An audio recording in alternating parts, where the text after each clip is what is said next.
Sorry, just give me one moment. I can't, it's not letting me share my screen. Having some technical difficulties here. Okay, here we go. And, okay, all right, so tonight we're gonna be talking about boosting your immune system. Everyone should be able to see the screen and me as well, somewhere in the corner probably. Want to pull up the chat box, so if anyone has any questions, please do let me know if you have them and type them into the box. So let's just quickly review what we all probably know. We'll go through this very, very quickly. A coronavirus is a virus that essentially accounts for 10 to 30% of all respiratory infections. And basically, we've had sort of epidemics. SARS several years ago that had 10% mortality. This one was from the Middle East. It was a respiratory syndrome that had 35% mortality. And now we're seeing this new coronavirus. Obviously, there's a lot of talk on the news about what the actual mortality death rate is, but it's certainly less than some of these other ones that we saw in the past. We all know that, you know, direct contact and droplets and aerosols and oral fecals also tends to be a transmission route. So, of course, we're going to wash our hands and strengthen our immunity, disinfect surfaces, social distancing, probably a word that I don't think any of us really used in any real way before this particular pandemic. Testing is sprouting up. They're going to be coming up with, I think, drive-through situations like kiosks. Chloroquine, which is a very old medication, may be beneficial, and obviously people are moving and trying very, very hard to come up with a vaccine as well. Integrative approaches to treatment. These are partially based on some of the work that the Life Extension Foundation has done. These are probably in order, at least at the top. Zinc in the form of zinc lozenge is really probably the most effective thing to help prevent an evolving infection. So these are, you take the lozenge and you do it every 2 waking hours. It has absolutely been shown to prevent or reduce colds, as an example. But it has to be a zinc acetate lozenge. The other zinc lozenges have some effect, but not as much effect as the others.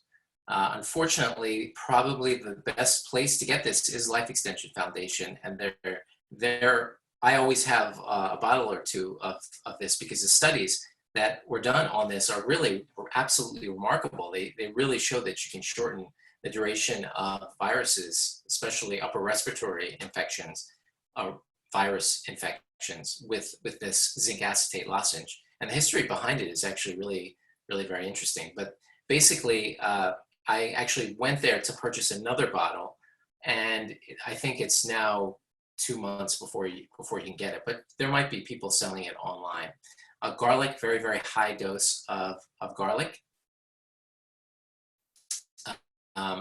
This is 9 to 18 grams. So basically you're taking, you know, if you think that a lot of the garlic tablets are, you know, 1,000 milligrams, it's a super high dose of garlic. Make sure your vitamin D level is checked.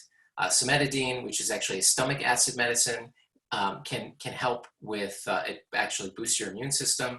Melatonin, N-acetylcysteine, which basically has what's called mucolytic properties, which can help with mucus, and is also an antioxidant. And these are things that you would take if you felt that you had an evolving virus.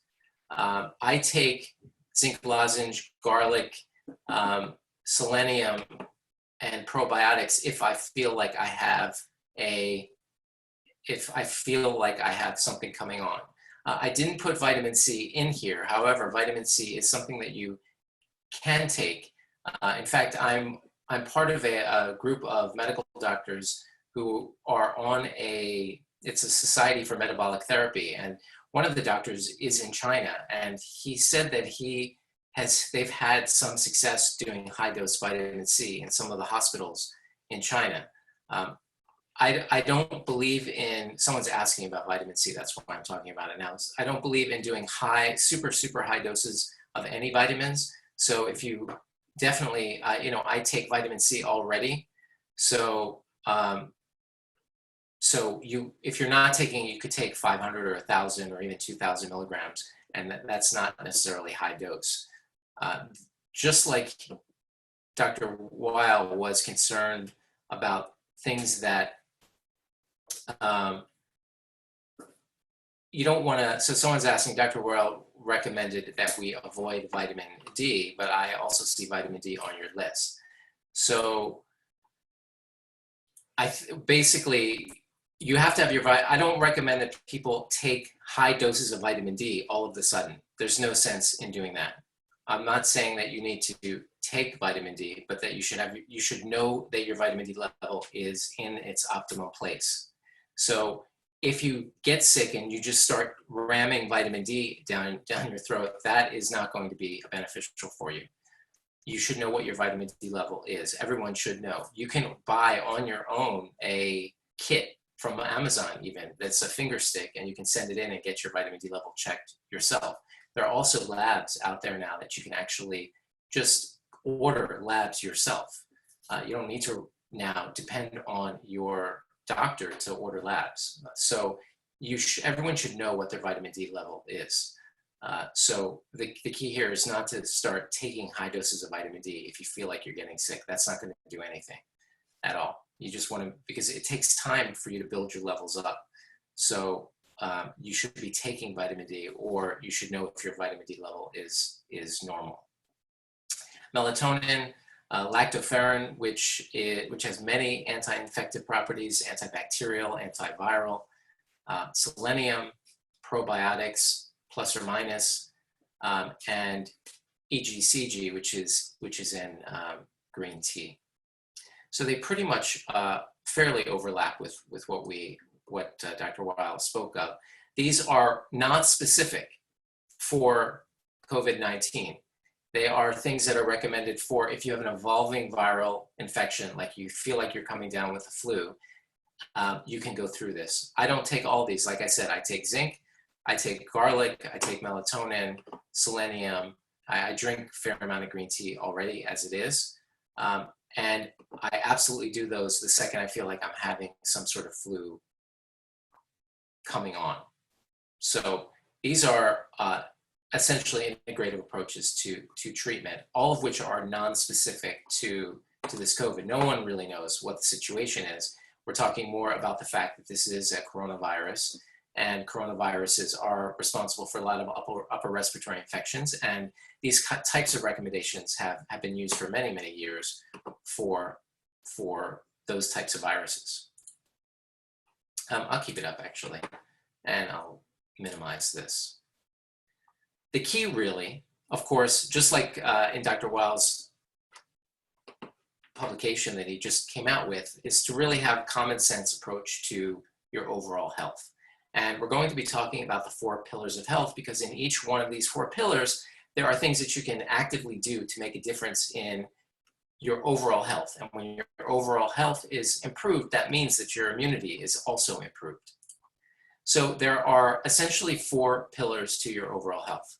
There's nutrition, obviously. There's movement and mechanics. There's mental state and environmental influences. And if any of you are familiar with sort of what's called the 80-20 rule, which basically says that 20% of the inputs result in 80% of the outputs, meaning that some things are more important than others. Well, when it comes to each individual person that's listening, one of these is oversized in terms of your overall health. And it is your job to be able to come up with which one of these 4 pillars are responsible for the most impact on your health. It could be nutrition. Of course, nutrition is important. It could be movement and mechanics, the fact that you're sitting in a slouched position all day, that you're uncomfortable when you sleep, so your sleep has been disrupted. That could be the biggest thing. Your mental state. how many times have I met people where their nutrition is just rock solid and they exercise every day and it seems like they're doing everything right, but they're in a chronic state of overload of their nervous system, just in overload because they're under so much stress. And for that reason, you really need to figure out for yourself which of these is the 20% or the 25%, I should say, that makes the majority of the impact on your health. And a lot of people get focused on nutrition and ignore these other things. And when they do that, they really do a disservice to themselves, because this is our existence. It includes everything. Now, genetics is not included in here because even though I'm a fan of doing things like nutrigenomics, if you get all of these things right, genetics can certainly be a guide to nutrition and a guide to all of these things, in fact, especially with toxins and such. But genetics is not really a cardinal pillar in the sense that you're going to look at it so independently, because it straddles sort of all of these things. Let's jump into nutrition, because everyone is hyper focused on nutrition. And close this down. Actually, I'm going to close this down just so we can see things clearly. So obviously we want to avoid all processed foods. I don't think I even really need to say that. You want to get rid of sugar completely if you can, white sugar that is. You want to try to get low sugar fruits. So you should be avoiding tropical fruits like pineapples and papayas and such.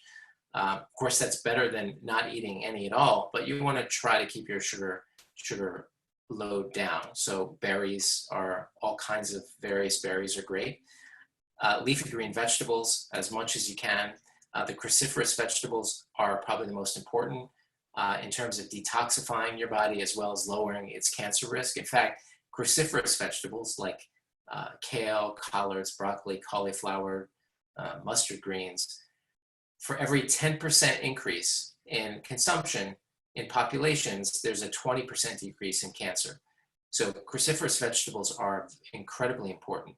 They're also important for balance. They can actually balance hormones slightly, estrogenic hormones as well, if there's an issue there. So it's very important for you to get all kinds of vegetables. And keep in mind that when you look back in history, people were eating a whole range of different families. So I mentioned the cruciferous vegetable family, and that should be, maybe even half of your vegetable consumption. But you need to look at other families of vegetables to sort of get a well-rounded balance of different types of vegetables. Dietary mushrooms are very, very important because of beta-glucans. And these beta-glucans, which are part of the mushroom, are immunostimulating. They can really affect your immune system.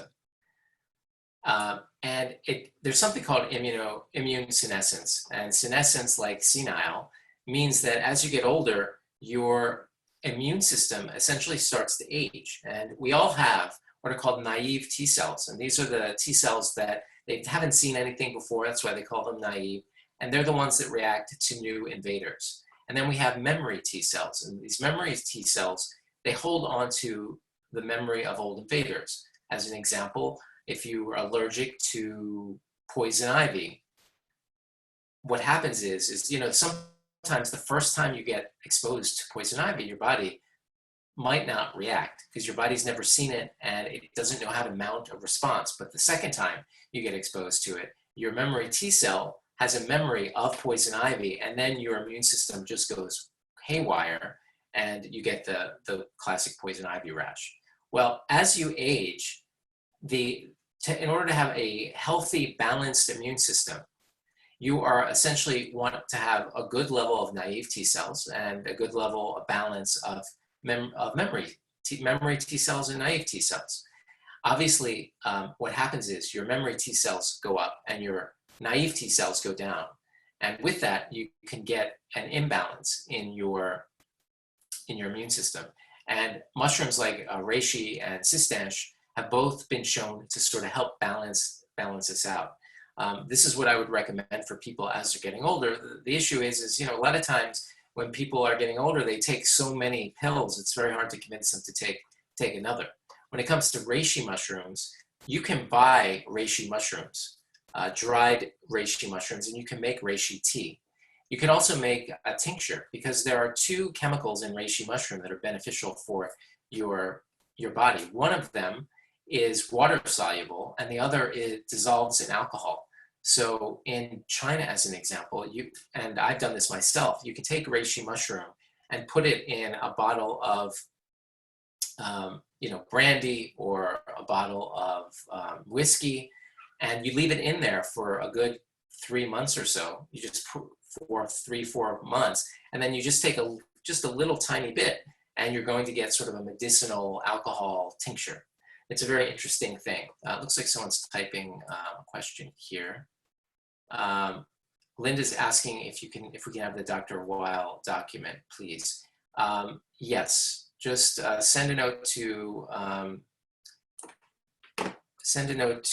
Heidi. Whoops. Let me type it over here.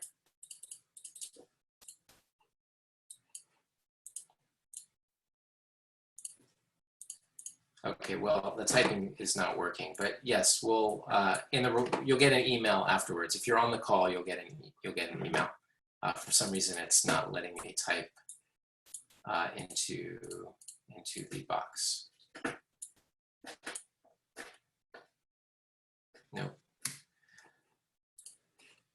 Okay, so reishi mushrooms are something, again, you can buy and add them to your regimen.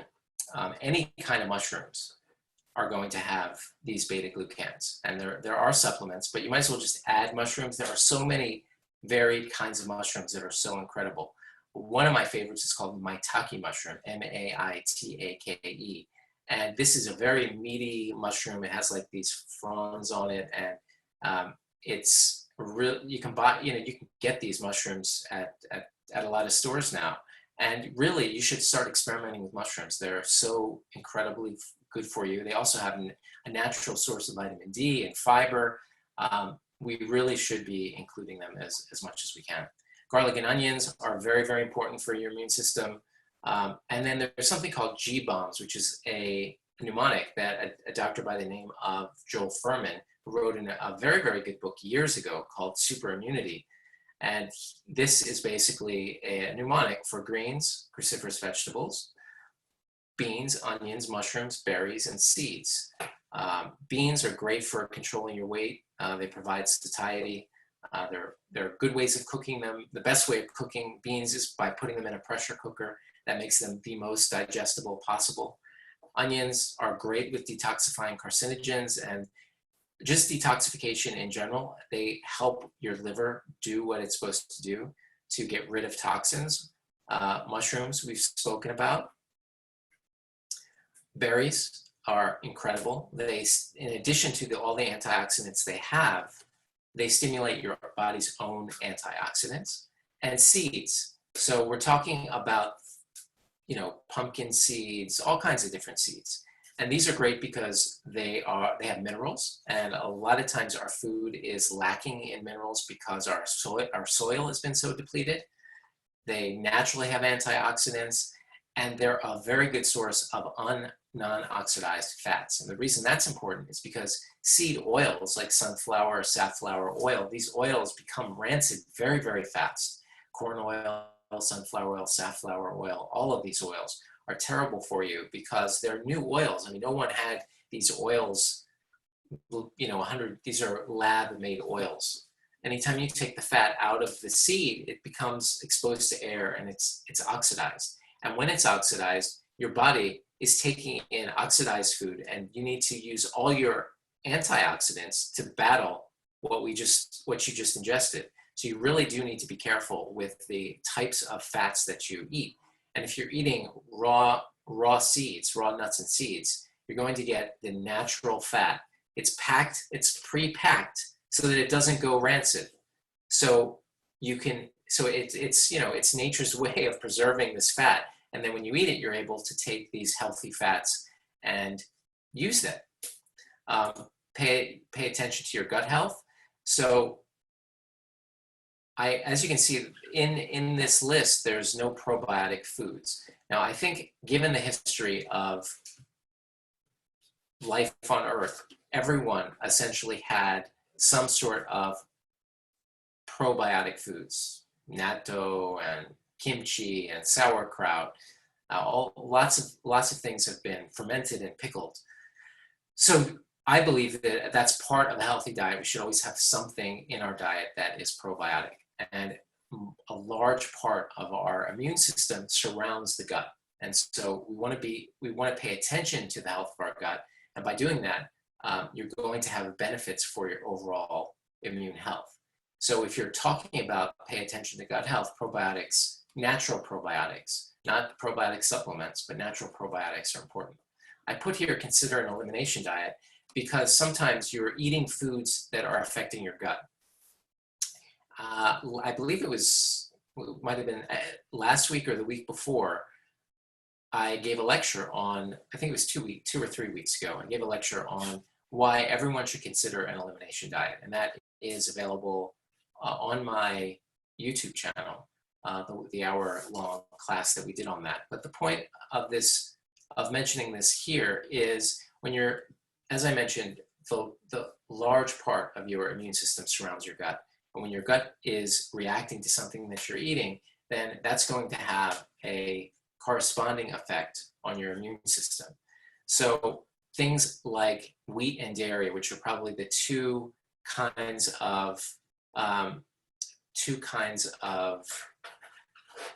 most common things that people react to, then that is something worth just giving up for 3 to 4 weeks just to see how you feel. Because quite frankly, if you get rid of wheat and bread for a couple of weeks, most people dependably lose 5 or 10 pounds. It's really that dependable. It's really one of the most remarkable things. And part of that is because, well, bread has a lot of calories, but it's probably also because there are things that are happening when you might have some sensitivity to eating wheat, or maybe a lot of times in wheat there's lots of pesticides and such. Anyway, there's lots of reasons why. That's why I spent a whole hour on it a couple weeks ago. But it is worth considering an elimination diet to improve your gut health. That's very, very important to consider. We're getting a question about suggesting kombucha as a fermented beverage. Very, very small amounts. I believe kombucha has way too much sugar in it, and I'm not sure it is fermented, so it's better than nothing, but I believe it has too much sugar, and that the amount of sugar that's in it may sort of outweigh the probiotic effect. Really, the greatest thing for everyone to do is to look back in their history, in their family history, to see what was the fermented food that was eaten. Was it sauerkraut, or there was like kvass, which was like a fermented beet drink. Every culture has it, and I would just go back in your family tree and find what is it that your great grandparents ate as a fermented food, and I would basically start there. I think that's probably the best thing to do.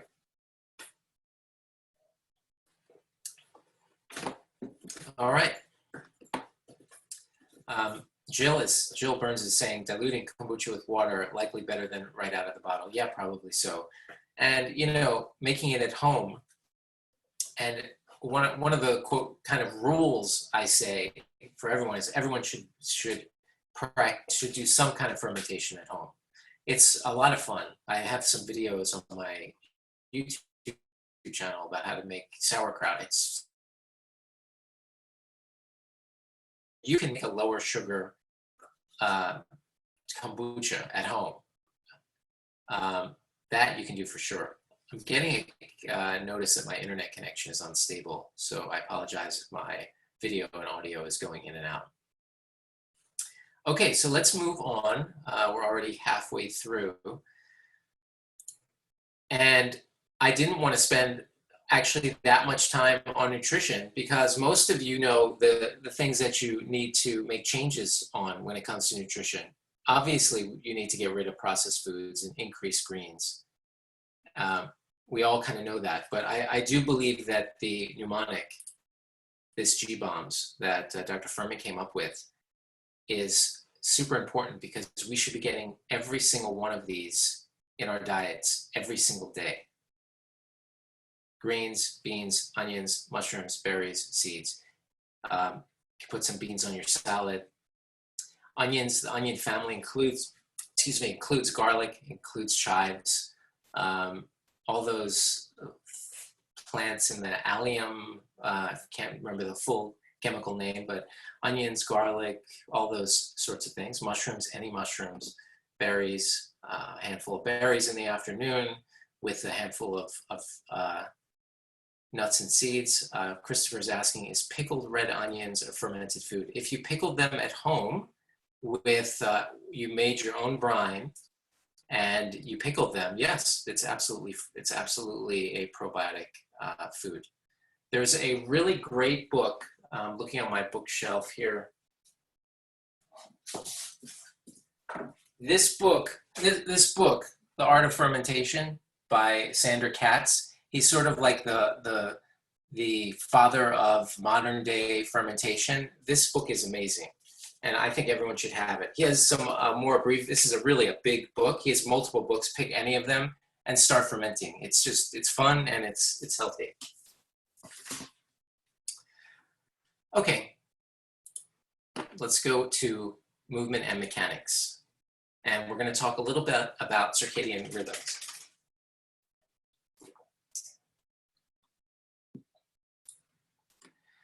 So we all have rhythms in our body. And these rhythms are, we used to think that, our circadian rhythm was just like we wake up and we go to sleep and, you get jet lag and your rhythm is all messed up. That's what we sort of thought about our circadian rhythm. But what we didn't realize, and there have been some really exciting work over the last 2-3 years actually, that show that almost every organ in our body has a circadian rhythm. Now, this is really remarkable. It means that your liver goes through cycles, your pancreas goes through various cycles, and all of these cycles are sort of set and respond to the right rhythm. And when they're off rhythm, then you're going to have situations that are going to affect your health and your immune system. Now, what sets these things? Well, a lot of your liver and your pancreas and the things that are sort of attached to your GI system are triggered when you eat food. And one thing I didn't mention here is that less frequent eating is going to help with setting these rhythms appropriately. Now, what I mean by that is that when you wake up, okay, you're up and your body gets into this situation where you're basically telling your body that your body is awake, and you get a corresponding activation in your body. So food, it's going to respond to food, but it's also going to respond to light. And the rest of your organs are going to respond to light. So paying attention to the light in your life is going to be important, which means that it's important for you to have dark when it's supposed to be dark and light when it's supposed to be light. I know that sort of sounds like common sense, but I'm sure all of you have probably read about this sort of toxic blue light that we get from the screens on our computers and on our cell phones. And these are going to affect your circadian rhythm. That's why you sometimes see these people who are really into setting their circadian rhythm, these so-called body hackers, wearing these sort of blue blocker, orange sunglasses. And they're doing that because you can block the blue light. The blue light is what sets your rhythm.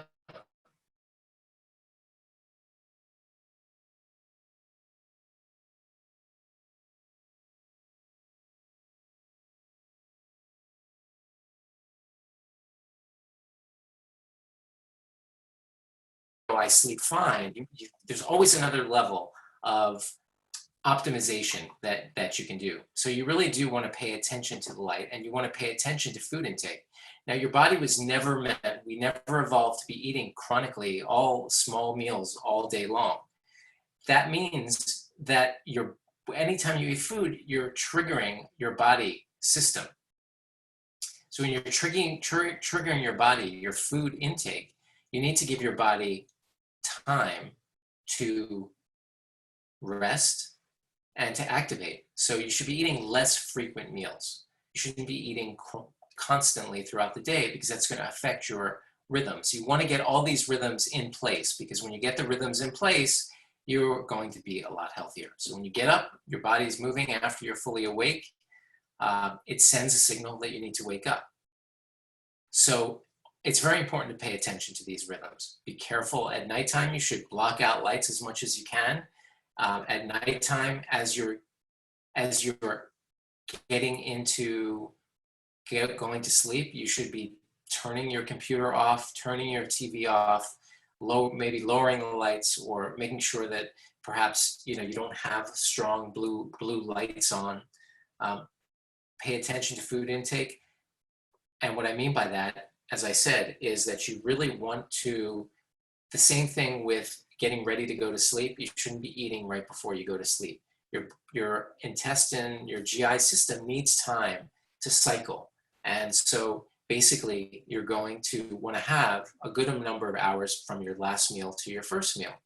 And they've shown that just what's called time restricted feeding, where you sort of narrow the eating window or lengthen the time from the last meal to the first meal, has all kinds of benefits. And I've also given an hour talk on that. Christopher's asking, how many times a day should you be eating? Well, everyone is different. Obviously, I would need to talk to you more in detail about that, but you shouldn't be eating 5 times a day. That advice, which was given, during the 80s and 90s, has been proven to be false. And we do need time.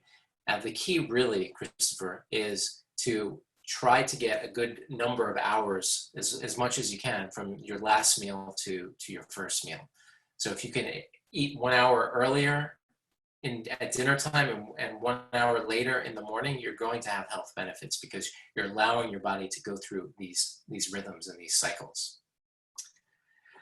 Okay, so let's talk a little bit about, because we're in movement and mechanics and we're already at 8:40, and the mental state is super important.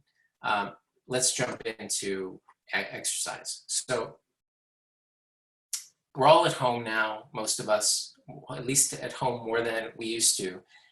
And a lot of the gyms are closed. And if maybe you're thinking, I need to get into a health exercise routine, you don't want to jump right into it, because I see, especially since I practice medicine in Southern California and now in South Florida, we have a lot of fitness freaks who are working out like crazy, and you can lower your immune system if you work out too much. So really the key to working out, especially if you haven't been working out, is just to start walking. And there are essentially 5 categories of fitness. 4 categories, sorry. Flexibility, running, which is basically when you're out of breath. And when you're out of breath, it used to be people would go to the gym and they would run for an hour out of breath. And we know that that is not good for you. You do not need to be out of breath for more than 20 minutes twice per week. People who are running out of breath for an hour, they have been shown to have heart damage from the exercise. And marathon runners all have heart damage. Obviously, their hearts work very, very well. But when you look at their hearts, when they go through these long endurance exercise, there is actually damage to some of the heart tissue. Long distance walking, where you should work up to a 1 hour walk. You should be able to, but essentially, if you haven't been exercising, just start walking. That's really all that you need to do. If you could just learn to walk 30 minutes a day consistently, that would be tremendous and would provide so many health benefits that it would be incredibly remarkable. And that doesn't count, you're going, you're wearing your pedometer and you've gotten your 10,000 steps, whatever. I'm talking about 30 minutes of walking at once, doing that every single day. If you just did that, the improvement in your health would be unbelievable. really. Just do that. And when you get to be able to do that, and you're able to work up to 1 hour of consistent walking, then maybe you could talk about doing some sprints or some high intensity interval training where, you know, you're getting out of breath for a minute or two and then resting, and then a minute or two and resting. Always working on flexibility, and then doing something with your muscles. We all have to work our muscles.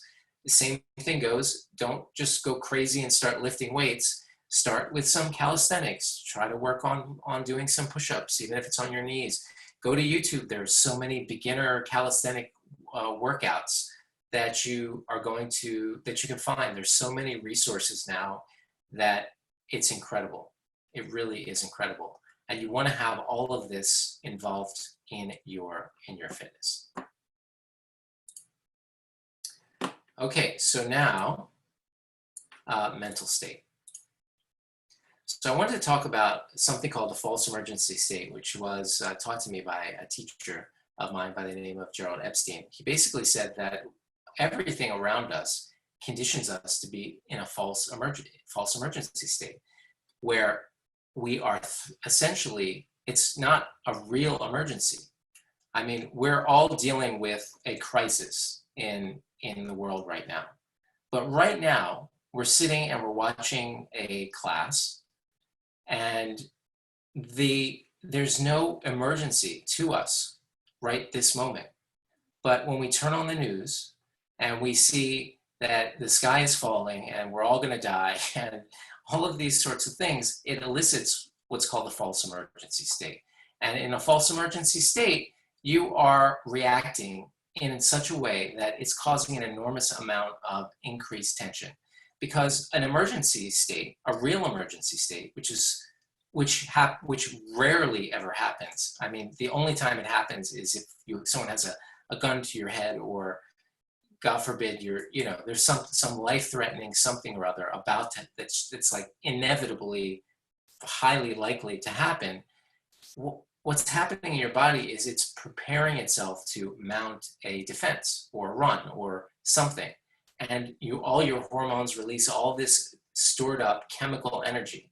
And that chemical energy needs to go somewhere. Now, if you had to defend yourself, then it got expressed. It got released in a sense, or you got a tiger chasing you. You ran away at breakneck speed because of all these hormones released in your body. Well, what do you think happens when you turn on the news and you get that feeling of, oh my God, that sense of emergency? What happens to all that hormonal released pent-up energy that's like building in your body because you're just sitting there and you're this, it doesn't get expressed, and your body is a miraculous balancing act. And if it needs to express that energy somehow, and if it doesn't express that energy, you're going to get an imbalance. You're going to have some kind of symptoms and some kind of disease situation where you're not feeling well because your body needs to release this. So all I'm asking for people, or suggesting for people to do, is when they're feeling tension and they're feeling that there's an emergency happening, to ask yourself, is this a real emergency or is this a false emergency? And the answer 99.9% of the time is that it's a false emergency. And it's in these times when we are just bombarded with the news that is just horrific. Really, at the moment that they're telling you the news, most of us are sitting in our couches, in our apartments and houses with our loved ones. It's not a real emergency. And so asking yourself this is going to help you to, just realize and to try to tone down the actual reactions that take place in our body. Now let's talk about your nervous system. Your nervous system is balanced. There's something called the parasympathetic nervous system and the sympathetic nervous system. The sympathetic nervous system is just what I spoke of. It's that fight or flight response. It's sort of just your activity, and your parasympathetic is your rest and relaxation. Now, we have to think about this in terms of cycles, rhythm, and rhythms, as we spoke about before. Parasympathetic nervous system is your rest and recharge. Sympathetic, like I said, and we'll get into this in just a moment. Now let's understand rhythms, because we've been talking about rhythms. Now sleep has, when you go into sleep, you have various cycles in your sleep. When you're awake, you have to realize that you also are going through cycles. You just don't have a sleep cycle and an awake cycle. Within sleep, there are cycles. Within awake, there are cycles. And if you don't honor the cycles within your awake state, you are going to have an imbalance and you're going to get sick. So you wake up in the day, as an example. Your hormones are different in the morning. You have a little cortisol that gets released, gets your body ready to go. You know, your blood sugar spikes just a little bit. This is your morning cycle, and it happens naturally. Eating happens, prompts another cycle, as we spoke about. Your body starts to get into the you're feeding, and you're getting your body ready for digestion. But inside your waking day, you need to activate your parasympathetic nervous system, which is that relaxation cycle. So even though we're in the awake state, it doesn't mean that the sympathetic nervous system is equal to awake. You have to activate your parasympathetic nervous system during the day, which means everyone needs at least 20 minutes, 20 or 30 minutes ideally, of active relaxation, active downtime. Now that can't be watching a movie. It can't be reading a novel. It has to be inwardly focused relaxation. So we're talking about meditation, or a walk, a relaxing walk where you're concentrating on your breath, a bath where you're lying down and relaxing. Oddly enough, things like hugs activate your parasympathetic nervous system, and petting your animal activates your nervous system. All of these things are going to activate your parasympathetic nervous system, but you have to program it into your day. If you do not program it into your day, you are not honoring a natural cycle in your body. So this is the most important thing that I'm probably going to tell you today, because I see it every single day. And when I'm seeing patients, and I'm seeing a condition that is stress related, or made worse by stress, always there is, for me to get someone to just program into their day 30 minutes of active relaxation makes a tremendous effect if I can convince them. That's really the issue. Unfortunately, it's very difficult to convince people because they are victims of habit, and this is something that you need to input another habit into your life. So I always tell people, you know, it takes around 3 weeks to develop a new habit. So you just need to focus on doing it for the next 3 weeks. Don't even think about, oh, I'm going to do this for the rest of my life. Just focus on doing it for the next 3 weeks, because just like you wake up and it's not a stress for you to brush your teeth, you don't really think about it. Well, if you get into the habit of programming 20 minutes of relaxation into your day, that's going to balance your nervous system in such a way that you become more resilient, because when you're more balanced, you're more resilient. I'll give you an example. When you go away on vacation, there's the guy at work that is really annoying, and he always annoys you. He's always knocking on your desk or coming by your door. Okay, you go on vacation and you get all this parasympathetic activity, and you are relaxed, and you just feel great. You came back from your vacation, and amazingly, the guy that used to annoy you, at least for the first week that you're back, he doesn't bother. He doesn't even affect you that much, because why? It's not because it's because your nervous system is balanced. You're not shifting into your sympathetic nervous state. You're not shifting into a false emergency state, because this wing of your balance, you're balanced, so you can handle it. So it's very important for you to get this. Everyone, this is something that everyone has a problem with. Very, very important. Okay, now we're getting up to the end of the hour, And the next is environmental influences. And we're getting a question, how about pregnant women? What food will help to boost immune system? So for pregnant women, it's pretty much the same. Obviously, leafy green vegetables are very, very important for women because you want to get natural folate as opposed to folic acid, which is what's recommended. You want to get a lot of natural folate. So leafy green vegetables, as far as boosting your immune system, there's, your body sort of is in a very different immune state when you're pregnant. So just honestly, just eating healthy is really going to be the best thing that you can do. Okay, so environmental influences. So we have 4 pillars of health: nutrition, movement mechanics, mental state, and environmental influences. I gave a class last week, I believe it was last week, that was about toxins. And there's an issue with toxins that there's this canary in the coal mine principle. And that is that not everyone is going to get sick from toxins. It's not people have different genetic susceptibilities to being able to detoxify different toxins in their environment. But the point is that there is an increasing environmental burden that I believe that when you're eating and you are thinking about avoiding toxins, that you can see and feel, even if you're not overtly sick, you can feel that there's a difference in your health when you work on getting rid of toxins. You can watch my 1-hour class on toxins. That was last week. That's on my YouTube channel.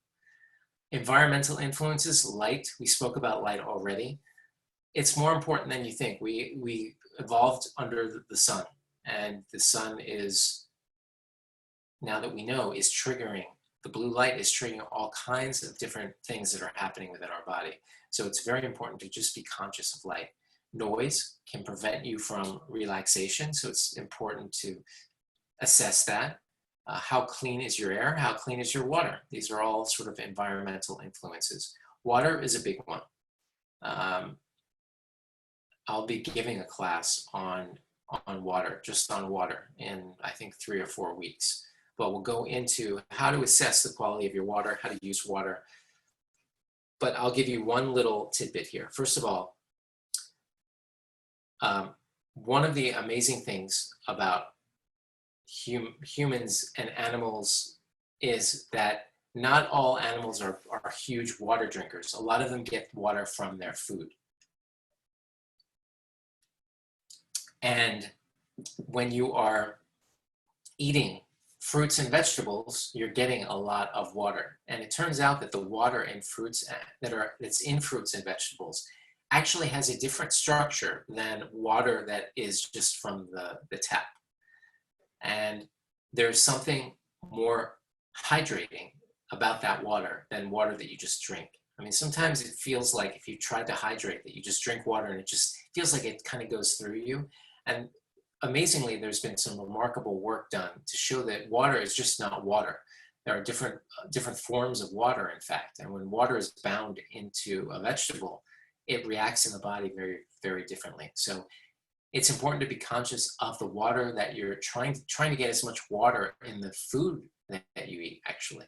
That's why things like chia that absorbs a lot of water, certain fibers that absorb a lot of water, are innately hydrating, and hydrating not just because they're holding water, but because they actually do something to the water. So that's, anyway, I'll be giving a whole class on that. Air purifiers at home I think are beneficial. We're using a lot of toxins in the cleaning supplies in our house, and just, between carpet and walls and paint, there are lots of toxins, and I believe it actually is beneficial to have an air filter in your house. So we've spoken about a lot of different things here. We spoke about a bit about the virus, this crazy thing that's happening to us. We spoke about some thoughts about what to do in terms of supplements. And again, Life Extension Foundation has a summary of some of these, and I'll also be sending out a link to the Dr. Wiles report. Not sure why I can't type in over here. Yeah, it's just not letting me type the link over here. Sorry about that. Okay. And then we went to the 4 pillars of health. Again, we spoke about G-bombs. You want to get all these in your diet every single day, and why mushrooms are important. A lot of people are not eating mushrooms, certainly not daily. It's something you want to incorporate into your diet. Yes, you could take a supplement, but I would recommend that you start experimenting with these because they are really so incredible for you. Paying attention to gut health, we're all going to pay more attention to the cycles in our body when it comes to exercise and light and food intake. Is it a true emergency? Balancing that immune system so that you are not resilient. You want to increase your resilience, and that's why it's important to get cycles into your awake state, getting that relaxation in. And we ended with environmental influences and why they are so important and why it's important for your overall health. But really, when it comes right down to it, and we're talking about all of these things, the 4 pillars of health, which one of these pillars makes the biggest impact in your life? Which one needs the most correction? Is it nutrition? Is it movement mechanics? Is it your mental state? Or is it environmental influences? Which one of these for you? Which one of these is the 25% that yields, maybe 90% of your overall health? And that's where you need to be your own doctor. You need to be your own authority to determine which one of these things needs to be focused on first. Because honestly, it'd be great if you worked on everything, but not everyone's going to do that. And so a lot of times in health, so-called health gurus, they say you need to do this, you need to do that. Well, for some people, those changes are not going to make the impact that other changes would make, and so we need to figure out for ourselves which is the most impactful thing that's going to make a difference. So with that, we're actually at 9 o'clock, so on the East Coast. Hope everyone enjoyed. I see everyone stayed on, so we had just under 100 people, which is really great, and everyone stayed on, so I take it that people found some value. I hope you did. Certainly, you'll be getting a copy of this particular lecture, and also stay tuned for every Thursday, 8 o'clock, I'll be doing a class. So next week we're doing, I'll stay on for some questions, of course. And next week I'm doing a talk on nutrient density, how to assess the nutrient density of your food. As an example, certain vegetables have more nutrients per calorie than other vegetables.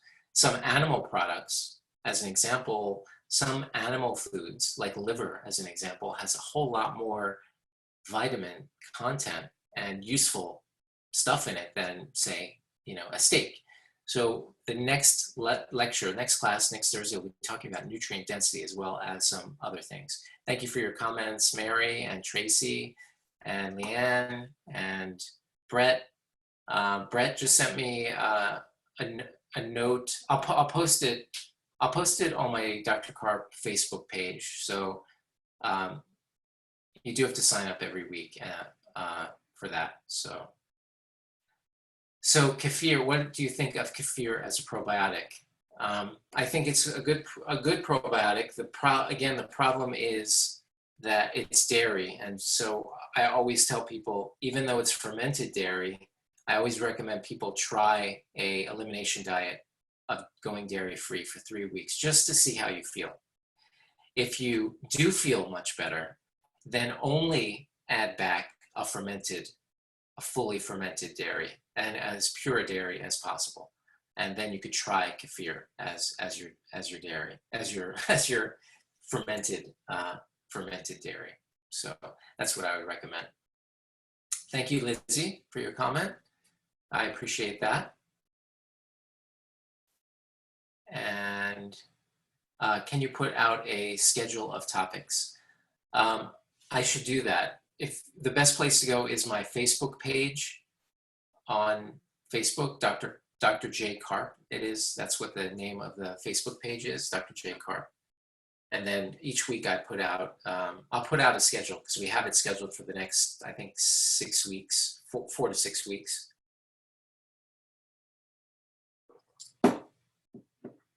Any other questions? What about protein? Most people eat too much protein. You don't need all that much protein. As you get older, you do need some more protein, but it's not a nutrient-dense food. And I'm not sure exactly, Sheila, what you're asking about protein, but and if you have any specific topics, please do suggest them. Can you please make the Facebook post shareable? Yeah, this will be uploaded on Facebook. Oh yeah, the Facebook post, yeah, it'll be shareable. Did you say elderberry gummy syrup is not good for you? Well, I'll just share with you again. Hold on. I'll share with you, let's see here. Let me share Dr. Weil's suggestions, because a couple people are asking about those. See if I can find it here. Oh, here it is. Okay. So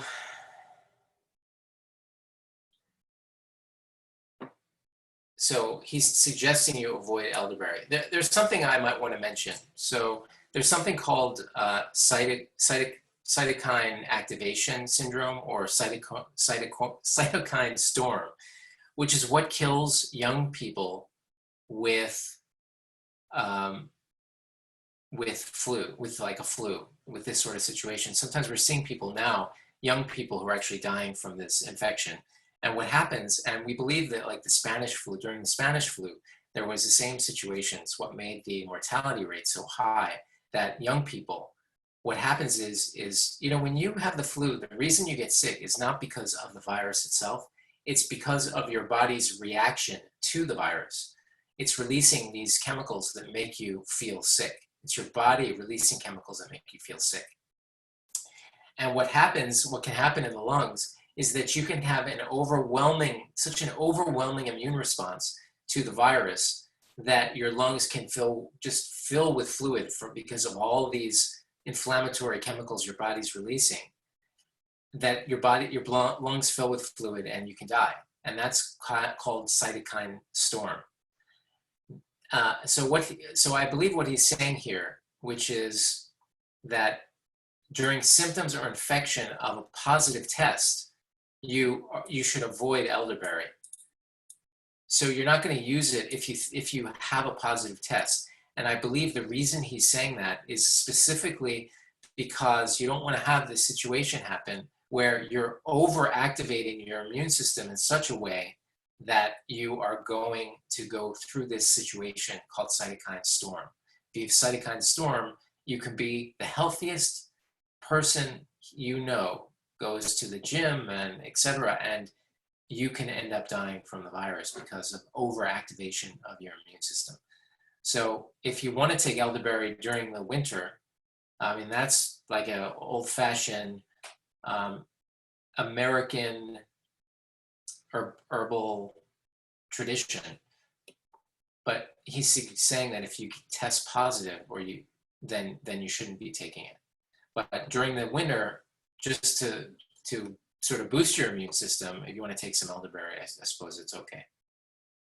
Hope that answers your question. What is your favorite probiotic? Rosemary's asking. I like sauerkraut and kimchi, and I eat natto, which is a fermented soybean.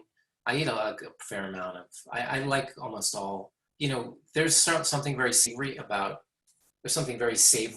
fermented foods, because you often get production of a glutamate, the type of chemical that creates this sort of savory sensation or savory flavor. So I happen to really like lots of different probiotics, but I eat kimchi on a fairly regular basis, and natto also. Jill is asking about cooked versus raw vegetables. You should have half raw, half cooked. So you should have a good mix of both. Yeah, you're welcome, Rosemary. Okay. What about quercetin to protect against this virus? Yeah, I've seen a lot of reports on that being recommended. I don't know the specifics. Again, I trust Dr. Weil, and he is recommending it. I don't know the specifics about that, but yeah, it's certainly not going to be harmful. Quercetin is not going to be harmful for sure. All right. Any other questions?